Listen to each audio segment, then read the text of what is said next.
Maithili express की शानदार प्रस्तुति।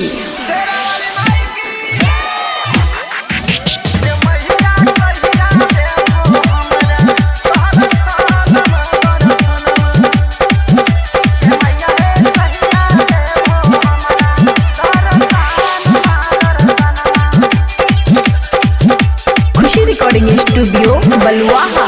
तादा पहिछि तोरे हम दुआ दिया माई तोरे हम दुआ दिया हम ठाड़ा छियै हे मैया कहिया देबो हमरा दर्शनमा ई दशहरा में हे मैया कहिया देबो हमरा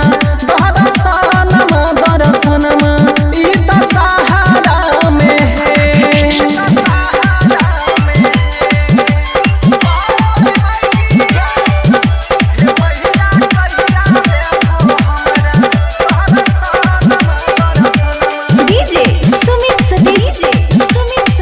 खुशी रिकॉर्डिंग स्टूडियो बलुआहा।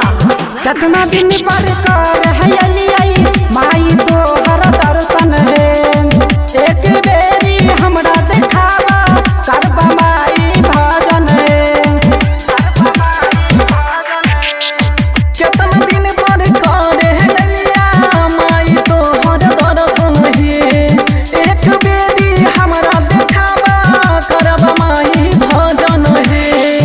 हमरा फेर नजरिया देवी मैया तू नजरिया हे मैया हम खड़ा छियै हे मैया हे कहिया देबो हमरा दर्शनमा ई दशहरा में हे मैया हे कहिया देबो हमरा दर्शनमा ई दशहरा में।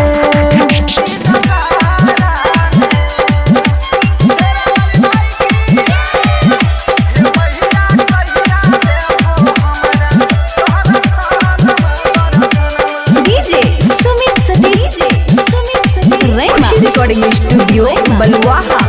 राइटर अमर जीत लिखै छै गीतिया लड्डू रंगीला गाबै छै आँखिया से आंसू गिराबै मैया सब विनती सुनाबै छै। अमन यात्री कृष्ण हयानो हर साल आबै छै आँखिया से आंसू बहाबै मैया के विनती सुनाबै छै। पूरा करी हम देवी मैया